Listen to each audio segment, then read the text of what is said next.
안녕하십니까?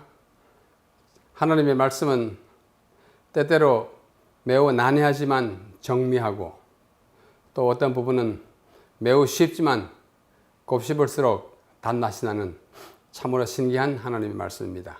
우리 에스겔서가 특별히 그러합니다. 우리가 이 귀중한 말씀을 열기에 앞서 잠시 머리 숙여 기도드리겠습니다.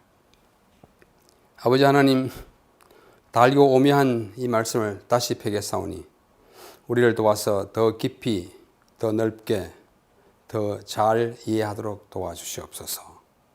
예수님의 이름으로 기도드리옵나이다. 아멘. 자, 오늘 ABN 성경 특강 오늘 9번째 시간입니다. 벌써 우리는 8번 공부하고 오늘 9번째 강의가 되겠습니다. 오늘은 지난주에 이어서 이제는 예루살렘의 황폐에 대한 이 묘사를 직접 보겠습니다. 그 4장으로부터 7장이 그것입니다만 오늘은 4장과 5장에 나타나 있는 예루살렘 도성의 운명에 관한 비유가 몇 개 있는데 그것을 우리가 살펴보겠습니다. 그 다음에 도성 운명에 관한 명백한 예고가 이어지고 그 다음에 이제 8장으로부터는 하나님의 영광이 성전으로부터 떠나가는 모습을 우리가 보게 되었습니다. 4장 1절로 3절에 보면 두 번째 사인 액션이 나옵니다. 우리를 행동을 통해서 보여주는 기별을 그렇게 표현한다 그랬죠. 거기 보면 뭐 그림을 그리게 하고 예루살렘이 어떻게 포위될 것을 아주 행동으로 잘 보여주고 있습니다. 그것이 지난번에 입천장이 붙고 집 안에 이렇게 갇혀 있으면서 말도 못하다가 말하게 되는 그것을 우리는 첫 번째 사인 액션이라고 했고 오늘은 두 번째 사인 액션이고 그 다음에 4장 4절로 8절에 보면 세 번째 사인 액션이 나옵니다. 징조 행동, 표징 행동 이렇게 표현하죠. 좌우로 누워서 죄악을 담당할 이스라엘과 유다를 위하여 누워서 뭐랄까요 움직이지 않고 있는 모습입니다. 이스라엘의 죄악을 위하여는 490일 동안 좌우로 누워 있고 유다의 죄악을 위해서는 우로 40일 동안 누워 있는 이 사인 액션이 나타나고 있습니다. 이게 이제 에스겔의 좀 당황하고 초조한 모습을 그림으로 그린 것입니다. 이 앞에 이제 돌이 하나 있죠? 이거 아까 박석이라고 했습니다. 우리 재림교회가 이북을 통해서 먼저 들어왔고 또 물론 일본에서 부산으로 이렇게 갔습니다만 처음 교회를 차린 것이 북한입니다. 그 석박산 기슭의 순안에 우리 처음 그 의명학교를 만들었다고 우리 역사에서 배우지 않습니까? 그 석박산이 한자가 거꾸로 하면 박석입니다. 똑같은 한자입니다. 좀 복잡합니다만 아까 보신 대로입니다. 이런 에스겔에게 말씀을 하십니다. 박석, 석박산은 석박산 이렇게 되어 있어요. 박석 위에다 그림을 그려서 예루살렘이 어떻게 함락될 것을 행동으로 말하고 있습니다. 박석은 점토판 또는 흙벽돌입니다.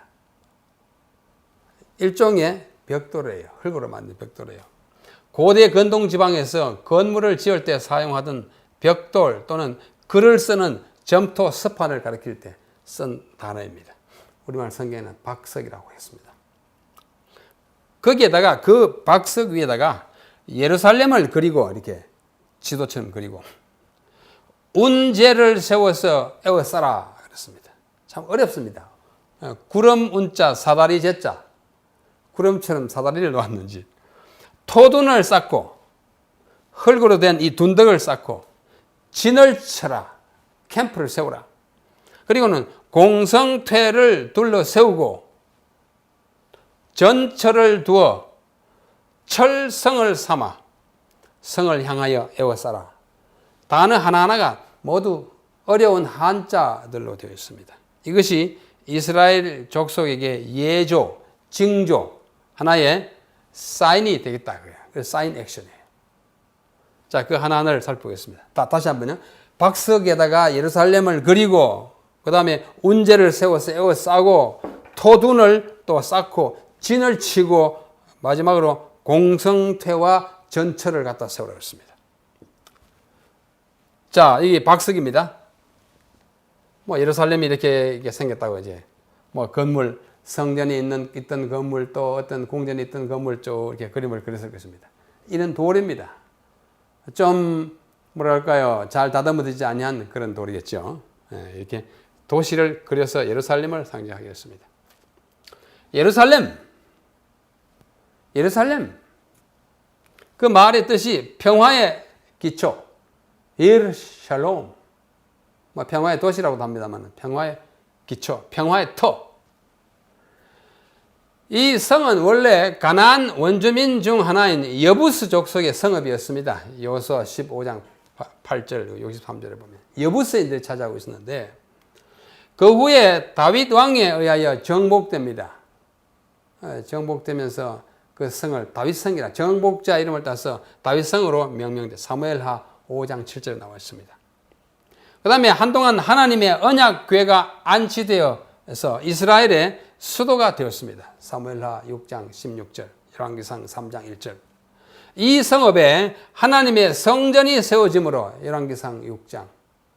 그 다음에 하나님의 성이라는 표현으로 큰 왕의 성이라는 말로 또는 여호와의 성이라는 표현으로 거룩한 성 등등으로 불리게 됐습니다. 하나님의 집이 있는 곳이니까 하나님의 성이에요. 거룩한 성이에요.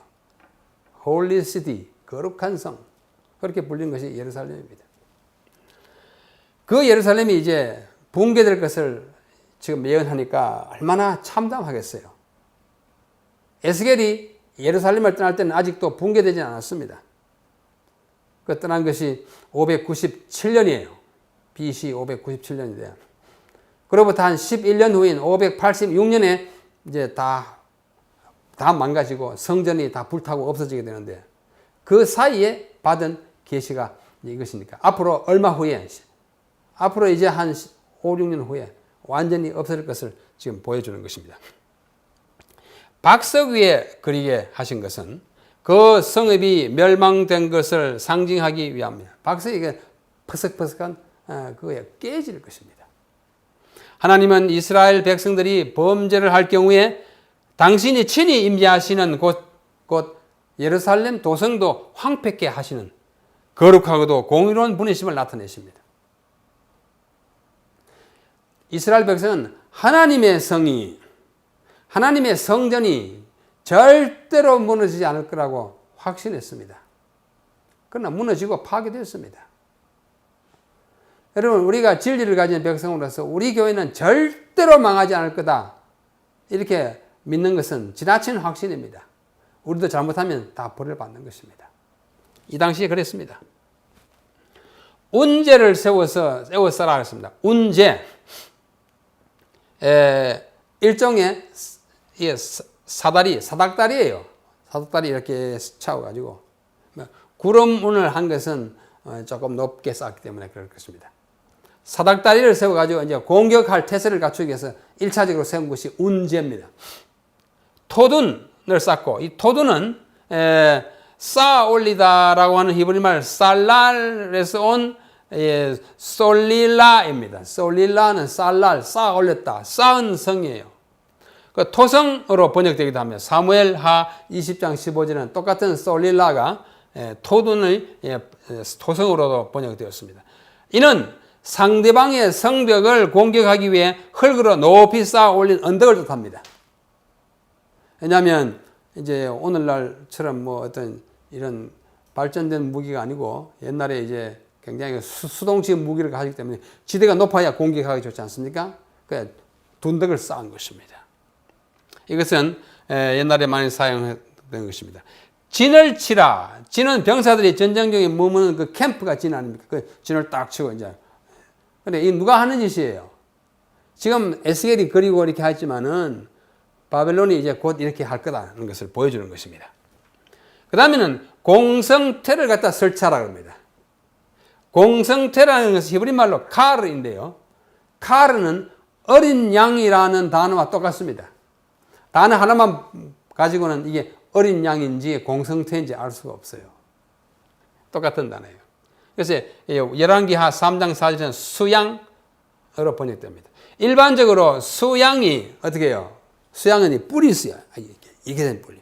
그 뿔로 받잖아요. 받듯이 상대방의 성벽이나 성문을 무너뜨리기 위해 사용하는 도구를 이 칼이라고 했습니다. 이게 받듯이. 좀 이상하죠? 여기 에스겔 21장 또 26에 나옵니다. 아수르군의 공성태는 통나무 끝에 금속을 붙이고 바퀴 달린 수레에 고정시켜 상대방의 성벽이나 성문을 무너뜨렸습니다. 이렇게 성벽과 문이 있는 것 같으면 앞에 뾰족한 뿔같이 만들어가지고 이렇게 가지고 꽁! 이렇게 밀었어요. 이게 성을 공격하는 퇴. 이 퇴예요. 퇴라는 것은 아주 이게 크게 생긴 이 무찌르는 도구를 퇴라고 했습니다. 그걸 쇠붙이로 만들면 이렇게 쇠금자를 썼고 나무로 만들면 여기다 쇠금 대신에 나무 목자를 씁니다. 똑같이 발음은 퇴예요. 영어로는 battering ram이라고 그래요. 램이 이게 염소 아닙니까? battering ram. 갖다가 지어 박는 램이다 그거예요. 그러니까 때때는 우리 성경에는 공성퇴라 그러는데 일반 역사에서는 파성추라고 말합니다. 이것이 퇴도 되고 추도 돼요. 그래서 성을 파괴하는 추라고 번역하고 우리는 퇴라는 말로 번역하는 것이 더 유식한 번역이에요. 사실은. 성을 공격하는 퇴. 똑같은 것입니다. 그 다음에 전철을 두어 철성을 삼아라. 이 전이 이게 화전, 이렇게 꽃 따가지고 이렇게 전 부쳐 먹는 거 할 때 이 전 이거거든요. 끓이는 쇠붙이 무슨 팥 같은 것입니다. 과자나 음식을 튀기거나 굽는 데 사용하는 얕은 그릇, 파틀락 할 때 파트예요. 냄비, 그릇, 이런 것입니다. 또 번철로도 번역되었습니다. 상대방의 화살이나 창 등을 막고 그 뒤에 숨어서 공격할 수 있도록 땅에 세우두는 커다란 원형 방어물을 이 전철하게 탁 해놓고 뒤에 숨어가지고 이렇게 공격하는 이걸 만들어라. 이 바벨론 사람들이 그렇게 할 거다 그거예요. 이게 뭐냐? 공성퇴입니다. 공성퇴예요. 이렇게 딱 고정을 시켜놓고 이 성을 이렇게 해가지고 무너뜨리기 위해서 하는 것입니다. 굉장히 큰 구조물이에요. 근래 혹시 이스라엘을 방문하신 분들이 계시면 마사다라고 하는 그 높은 성체 보셨을 것입니다. 그 성체의 서쪽 그 둔덕에 보면 요즘 사람들이 만들어둔 옛날의 공성태를 닮은 한 그 구조물이 있는데 그것이 바로 공성태입니다. 아마 보신 분들 계실 것입니다. 좀 더 자세히 보면 이렇게 생겼어요. 이쪽으로 하는 것입니다. 여기 염소의 뿔 같은 거 있잖아요. 똑같이 칼을 그러니까 염소의 뿔을 이렇게 가지고 여기서 이렇게 가지고 그 성문을 아주 부숴버리는 그런 이게 공성태 옛날 공성태를 이제 그림으로 그려본 것입니다. 자 여기 보십시오. 여기 염소의 뿔 있죠? 염소 모양 있고 이렇게 뾰족하게 하기도 하고 또는 이렇게 여러 사람이 이렇게 힘을 줘가지고 하나 둘 셋 이래가지고 이게 막 무너뜨리고 들어가는 것입니다. 여기 위에 있는 사람들은 참 아주 낭패를 당하겠죠. 이게 성을 공격하는 태. 이것이 공성태의 모습입니다. 이 보십시오. 염소 뿔 보십시오. 이거는 이제 저쪽에서 이걸 갖다 딱 받게 하는 그런 모습이에요. 아주 그림을 정말 실감나게 그렸습니다. 이게 이제 마사다, 이게 마사다입니다. 히브리 말로 마사다라고 써놨어요. 마사다는 AD 70년에 로마군에 의하여 정복될 때에 그 당시에 로마군 제10군단 그 지휘자가 실바라고 하는 장군이었습니다. 이 장군이 AD 70년 이스라엘을 완전히 정복하고 남아있는 마지막 최후의 보루 마사다를 공격할 때에 이 공성틀을 사용하고, 그래도 안 되기 때문에 이런 램프를 쌓았습니다. 3년 동안 그 마사다를 둘러싸고 있다가 하도 안 돼가지고, 이게 원래 이거 없는데 흙을 돋워가지고 이렇게 올라가는, 이게 공성태예요. 이게 공성태를 사용하기에는 너무 멀어요. 이렇게 여기도 뭐 이렇게 아주 그 이야기를 우리 하려면 시간이 좀 많이 걸리기 때문에, 자, 이것이 이스라엘 족속에게 예조가 되겠다. 이렇게 어떻게 예루살렘이 공격받겠다 그거예요. 이렇게 무너질 것이라고 말합니다. 예조가 무엇입니까? 예조는 히브리 말로 오트라고 합니다. 오트. 오트란 말은 징조 또는 표입니다. 뭐 이사야 7장 14절에 그 유명한 말씀이 있지 않습니까? 보라, 뭐요? 처녀가 잉태하여 아들을 낳을 것이고 그 이름을 임마누엘이라 할 때 그 바로 앞서 주께서 친히 징조로 너희에게 주실 것이라. 처녀가 아이를 낳으니까 얼마나 큰 징조입니까? 징조는 예측되지 않는 일이라야 징조가 됩니다. 내일 아침에 동쪽에서 해가 뜬다는 말은 절대로 징조가 될 수 없습니다. 그렇죠? 또 처녀가 시집가서 몇 년 안에 아이를 낳는다. 징조가 될 수 없어요. 다 낳을 수 있기 때문입니다. 또 그 밖에도 이 징조라는 말이 많이 쓰였습니다. 가인의 받은 표도 징조라고, 오트라고 했어요. 특별하게 이렇게 그걸 보고 그걸 뭔가 다른 의미를 깨우치. 예루살렘이 파괴될 것에 대한 확실한 증표요. 하나님은 예언을 믿게 하시고자 표징 또는 징조를 주셔서 보증을 삼으십니다. 이런 때 쓰는 것이 오트인데 그것이 바로 예조, 미리 보여주는 징조라고 말씀하시는 것입니다. 자, 이렇게 그림을 그려서 보여준 다음에 에스겔 4장 1절로 4절, 그 다음에 4절로 8절에는 제 세 번째 사인 액션을 주십니다. 좌우로 누워가지고 이스라엘과 유다의 죄를 담당하게 합니다. 좌편으로 누워서 이스라엘 족속의 죄를 담당하되 그 횟수 범죄한 횟수대로 390일 동안 하라. 유다 족속을 위해서는 우편으로 누워서 40일을 하라. 1일이 1년이다. 소위 연일 1연 원칙을 이렇게 말하지 않습니까? 방위는 동편을 보고 말했습니다. 동쪽을 보고 항상 좌편 우편 했어요. 동쪽을 향하여 서가지고 좌편은 어느 쪽이에요? 북쪽이죠. 동을 보고 지금 좌편은 북이고 우편은 남입니다. 그죠? 그러므로 우편이 뭐예요? 남쪽이에요. 유다가 남방 유다고 북은 좌편은 북방 이스라엘입니다. 방위를 말할 때 항상 동쪽을 보고 그렇게 말했습니다. 그래서 어느 쪽이 어느 나라인지를 아주 분명하게 우리에게 보여줍니다. 자, 여기 어떤 분이 그림을 그려가지고 이게 좌편으로 모로 누워가지고 390일 앉았어요. 에스겔 이거 얼마나 힘들었겠어요. 여러분 2시간만 이렇게 누워 앉아 있어 보십시오. 얼마나 괴로운지 참 힘듭니다.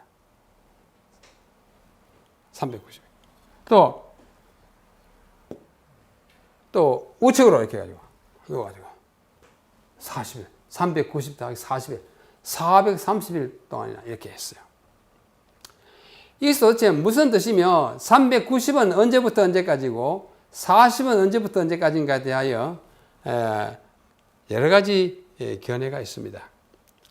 첫 번째, 우선 에스겔이 이스라엘의 죄악을 담당하고 대신 고통을 당하는 것을 나타낸다고 얘기합니다. 이것은 장차 그리스도께서 이 땅에 오셔서 성도의 죄를 짊어지고 고난받는 대성물 될 것을 미리 보여준다. 이런 견해를 표현한 사람이 있고, 에스겔이 이스라엘의 죄악을 담당하고 고난을 받는 것은 그들을 대신하기보다는 그들의 대표자로서 고난에 동참하는 것이고, 이는 이스라엘 백성들도 이와 같은 고난을 당하는 것을 보여준다라고 말하는 사람도 있습니다.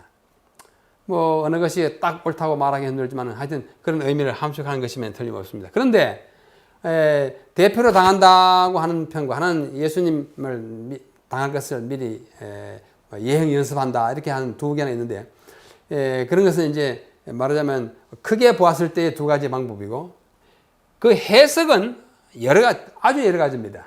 그 중에 한 서너 가지만 우리 좀 소개해 드리겠습니다.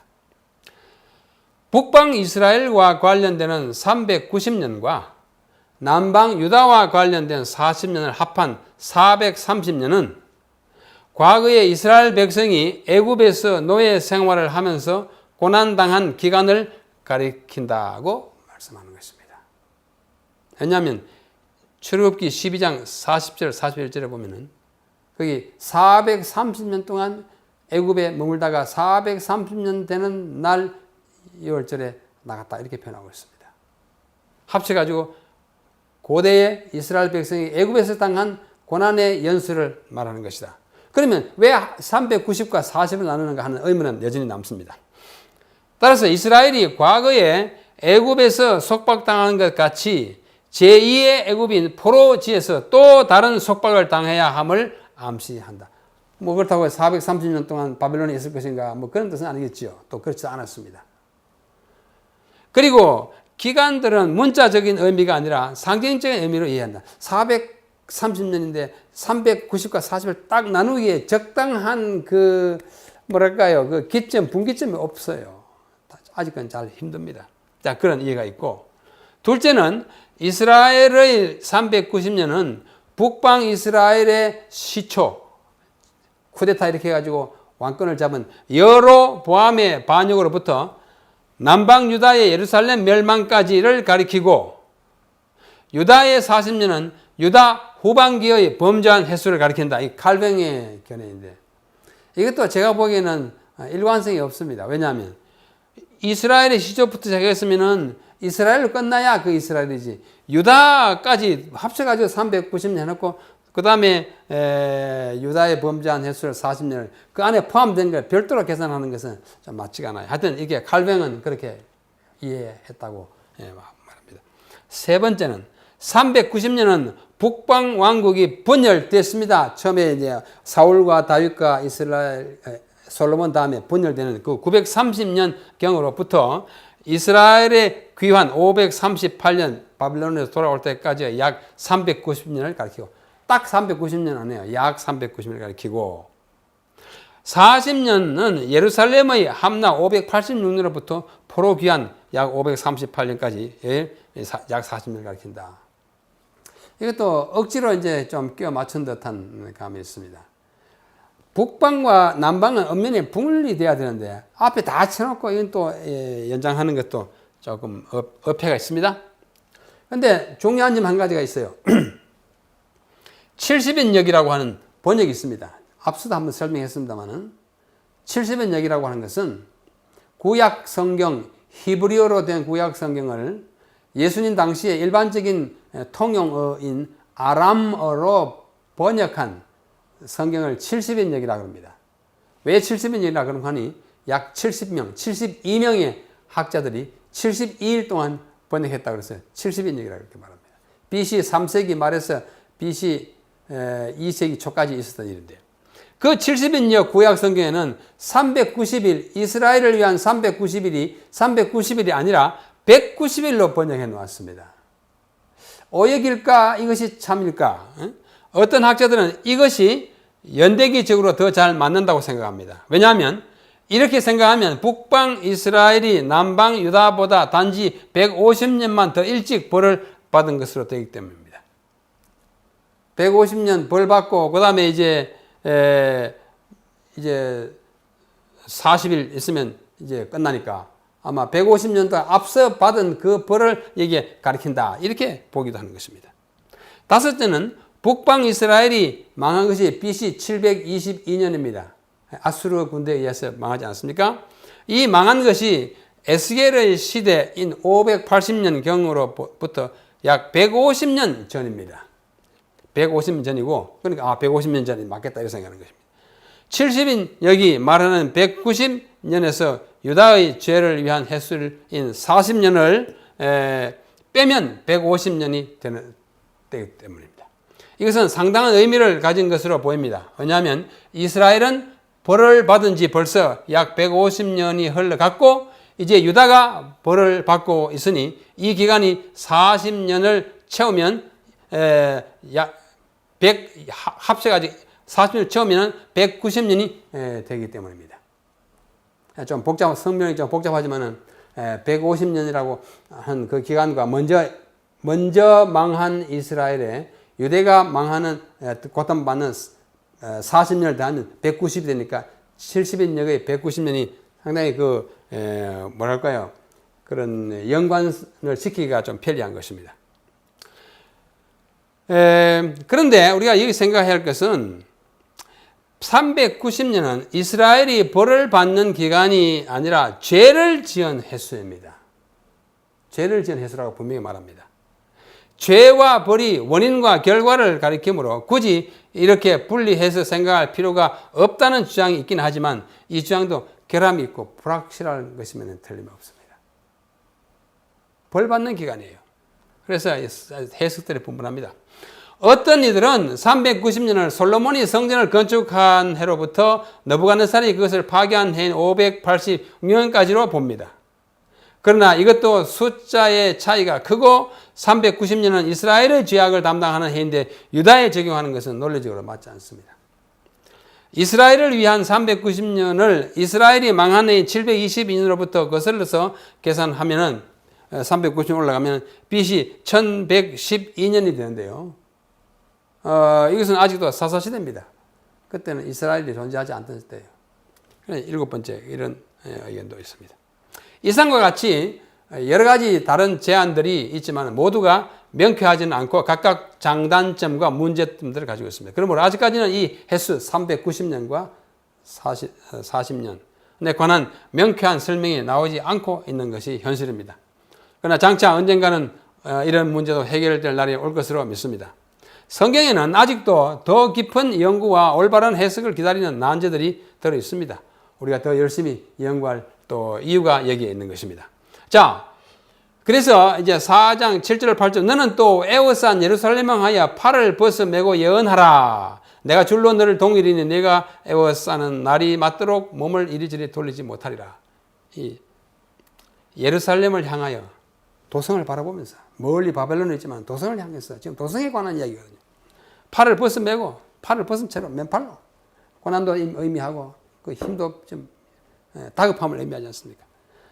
내가 줄로 너를 동일이니 속박된 상태에서 지금 포로로 잡혀 비록 몸이 자유롭지만은 지금 예언하는 입장에서 속박된 모습을 에워싸는 날이 맞도록 도성이 함락될 때까지 586년 BC 그때까지 이 이야기를 전해야 하는 이 에스겔의 답답함이 얼마나 컸겠습니까?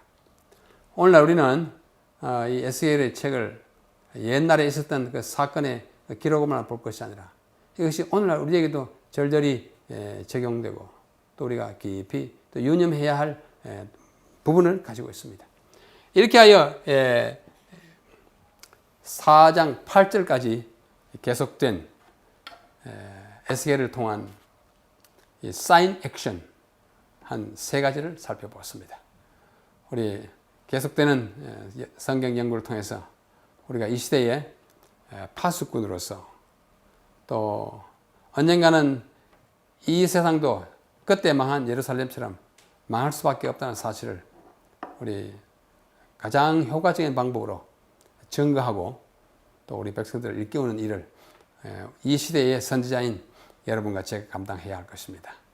하나님께서 이 직분을 잘 감당하는 여러분들에게 큰 축복과 지혜를 많이 주시기를 간절히 바라면서 오늘의 공부를 마치겠습니다. 감사합니다.